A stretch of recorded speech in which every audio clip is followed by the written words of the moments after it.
ये केवल 2 रुपए का सिक्का नहीं है, बल्कि ये एक वृत्त भी है। और जब ढेर सारे वृत्त एक साथ आपस में जुड़ जाते हैं, जैसे कि यहाँ पे, तो जब जुड़ते हैं तो ये एक नया शेप बनाते हैं। और वो नया शेप क्या होता है? तो वो होता है शेप हमारा बेलन का। तो आज हम लोग शुरू करते हैं बेलन। हम फाइंड करेंगे बेलन का टी और बेलन का क्या है? सी। तो सबसे पहले अगर सी की बात करेंगे, और टी मतलब तो आपको पता ही है, कर्व सरफेस एरिया, और टी मतलब टोटल सरफेस एरिया। तो जो हमारा बेलन है, कोई भी बेलन है जो कि हमारा इस टाइप से है, कई सिक्के एक के ऊपर एक के ऊपर एक रखे गए हैं, तब जो बन के हमारा बनता है। यानी कि कई वृत्त जब आपस में एक ही शेप में, एक ही मेजर पे आके जब मिल जाते हैं एक ही बिंदु पे, तो क्या हमारा बेलन बन जाता है। तो कॉन्सेप्ट यहीं से हमारा बहुत छोटा सा ये टॉपिक रहेगा, क्योंकि इसको ईजिली समझ पाएंगे। तो यहाँ पे देख लीजिए, ये जो हमारा वृत्त है, ये इसके चारों ओर का एरिया क्या होता है? इसके चारों ओर का एरिया क्या होता है? तो परिधि होती है, और उसकी वैल्यू होती है कितनी? 2πr होती है। पता है आपको?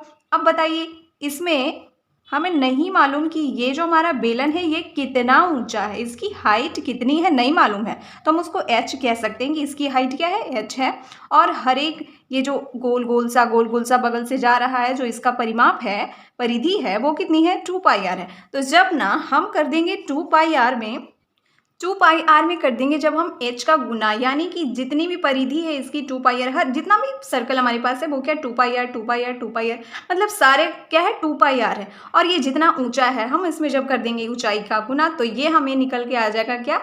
इसका सी मतलब इसके चारों तरफ का क्षेत्रफल निकल के आ जाएगा, ना कि ऊपर नीचे का। ऊपर नीचे का इंक्लूड नहीं है, अगर हम ऊपर नीचे का इंक्लूड कर देंगे तब हमारा टी निकलेगा।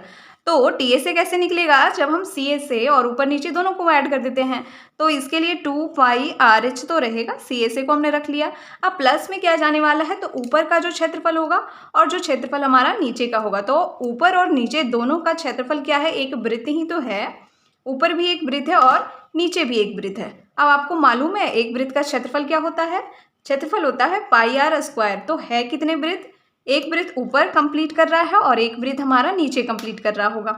तो ये हो जाएगा हमारा कितना? 2πr², जिसको कि हम इसमें कर देंगे ऐड, और ये हमारा निकल के आ गया टी। अब यहाँ से जो कुछ भी कॉमन है, कॉमन क्या है? 2πr, और अंदर है h+r। तो ये हमारा हो गया टी सिलेंडर का, और ये सी हो गया सिलेंडर का। तो सिलेंडर का ये कॉन्सेप्ट जो है आपका सबसे आसान था। अगर आप सिलेंडर का कोई और भी कॉन्सेप्ट देखते हैं, जैसे कि अगर आप फिगर आउट करके जो बनाते हैं, मैं आपको यहाँ पे डिटेल नहीं उसका करूँगी, बस बोल देती हूँ कि जब हम ऐसा कोई सिलेंडर बनाते हैं, या फिर जब देखते हैं आप कोई सिलेंडर, तो उसमें क्या होता है? ऊपर में एक सर्कल होता है, कोई सिलेंडर जब आप देख रहे हैं, और एक सर्कल हमारा क्या है? नीचे में होता है। नीचे में होता है हमारा एक सर्कल, और बीच में क्या होता है? एक चादर होती है, जो लगभग रेक्टेंगल के शेप में हो सकती है या फिर स्क्वायर के भी शेप में हो सकती है। तो अब बताओ, ये जो सर्कल है, फिर इसके चारों तरफ का जो हमें पता है वैल्यू, वो कितनी होती है? 2πr होती है। यानी कि इसकी भी वैल्यू क्या है? 2πr होती है, और इस साइड भी ऑटोमेटिक 2πr। ठीक है, अब इस साइड क्या है? ऊंचाई है उस सिलेंडर की, तो h। तो ये जो हमारा रेक्टेंगल है, इसका क्षेत्रफल 2πr(h) हो गया, और जो कि हमारा सी से निकल के आ गया। अब जब हम सर्कल के एरिया को जोड़ देंगे, तो सर्कल का एरिया πr² होता है, ये भी πr², यानी कि 2πr² ऐड कर दिया तो फिर से यही आ जाएगा। तो दोनों कॉन्सेप्ट आपने देख लिया है।